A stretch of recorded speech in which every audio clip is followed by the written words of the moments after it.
So be careful what you ask for. You might just get it. That's a fantastic saying, you know, because you automatically think, oh yeah, this is what I want. Look at this beautiful rainbow just outside my house. Ooh, it goes over there. Grass ain't greener on the other side, no. You did me dirty for the last time, so now I gotta say goodbye. Oh, it's so cold. I was saying, it's so cold. Today the road here locally has been flooded. It always floods in this area apparently. Just look at the flooding. Oh my goodness. Oh, I'm gonna have to go slowly here. Oh, it's slippery. Oh. Oof. That's terrible.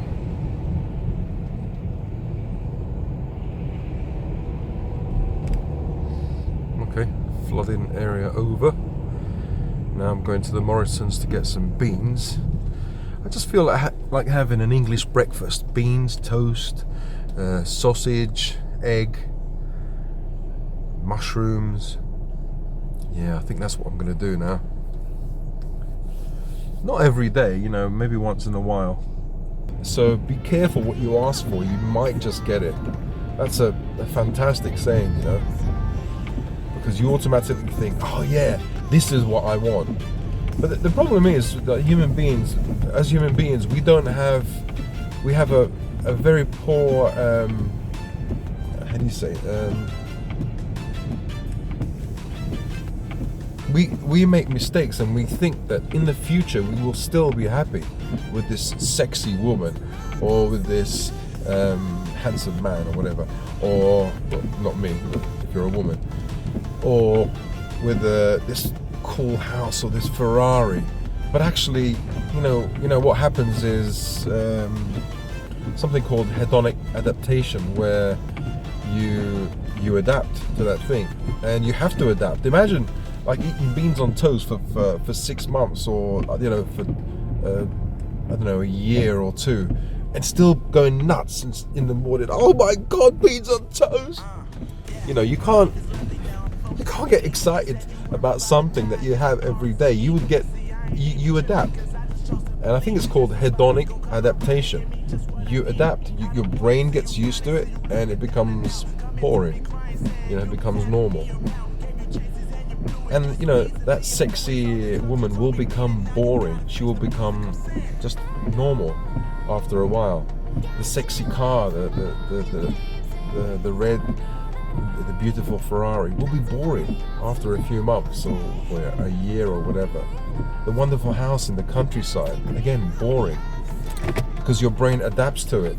The honeymoon period is over. And so, you know, I've made mistakes in the past, and this is a big one. You know, with the house, I didn't expect to pay so much for insurance.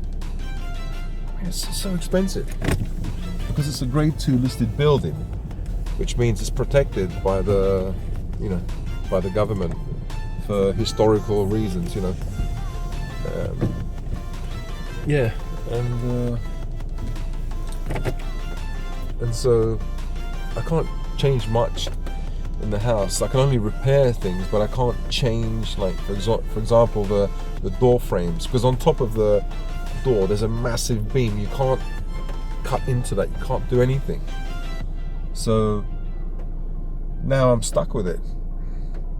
And you know, oh, okay, you've got 6 acres of wonderful land, but what can I do with it? I can't do anything. It's all wet. Every time if I step onto the land, I mean, I sink down. So I purchased some how do you call them? Wellington boots. So I have to put the Wellington boots on and go out in my Wellington boots, and I have to wear, you know, the waterproof coat. It's just miserable though. I mean, who wants to go out in the wet, in the cold, in the wind? You know, the only good thing is, yeah, I can get some fresh air. I can cover up and then breathe through my nose and mouth and get some nice fresh air. You know, which I do appreciate, because in London the air wasn't that great, and definitely in China it wasn't that great. So yeah, I have a chance to breathe some good air. So okay, that's a good thing. That's a good point. So I should focus just on the good points. Yeah, there's less stress than in London, you know, but you have to weigh the two things up. You know, there's less stress because there's less people, but your brain doesn't get stimulated because there are less people. There are no lights, you know. Like when you in London where we used to live, you know, I used to just step onto the pavement and walk towards the shops, the local shops, and it's full of lights, and you see different kinds of people. You see black people, Indian or Asian. You see some Muslim type of people, some maybe Eastern European people, Italian people, English. You know, you see lots of different kinds of people, and I thought I wouldn't miss that. And I actually was thinking, yeah, I just want to get away from, you know, those the black gang violence and muggings, because there was a lot of that in London when we left, and for a long time, you know. But actually, I don't miss the black gangs or the black criminals. No way, I don't miss them. But I miss the black people, you know, the good people, the ordinary people. I miss, you know, as long as people are not criminals, you know, whatever race they come from or culture, I miss seeing all those different types of people. It was nice, you know. And I find that in Norwich, it's although it's a big city, it's tiny compared to London. The black guys that I've seen, black people, are quite nice. They seem quite nice. In fact, the only trouble I've had here is with two people, and they were white. One tall guy who was a crazy person at a bus stop, who said he was going to smash my head through a window, through the glass. And one lady, I was parking, and she kept going round and round, and you know, I got into a parking space before her, and she was so angry with me. She went like this. She stuck her fingers up at me. I thought, what kind of you know, like family education did this woman get? You know, it's terrible. Yeah, I know people are stressed out, but as a woman, you're vulnerable. How can you say to a man like this? What if the man's pissed off, if he's nuts and he comes out and beats you up? I mean, you know, some women have got balls, you know. They haven't got brains, but they've got balls. They've got balls to do that. If they do it to the wrong person, then those balls will suddenly shrink.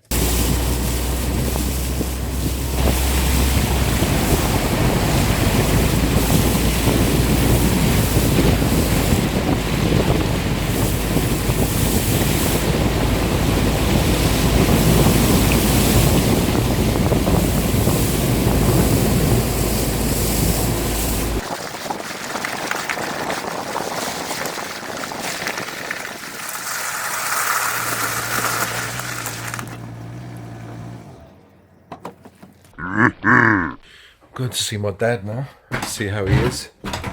This is our little courtyard here. You can't see very much because it's winter time, it's all miserable. Here's our the corridor, the hall bit that leads to my dad's room. This is really cold. So let me go and see. Let me go and knock on the door. Bum, bum, bum.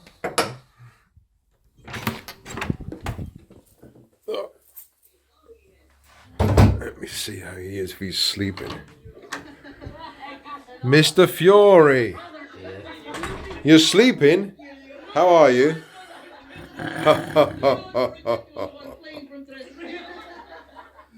What's this? Oh, okay. I was in love. Or I thought I was in love. Oh, the big lover.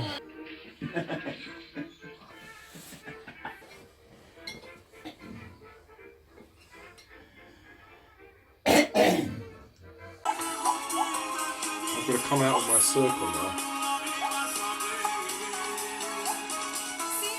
Look at them, they don't want to kill me.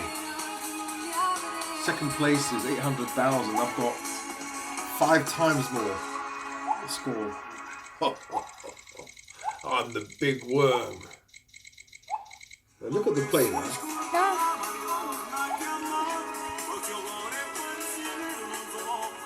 No, should I just stop?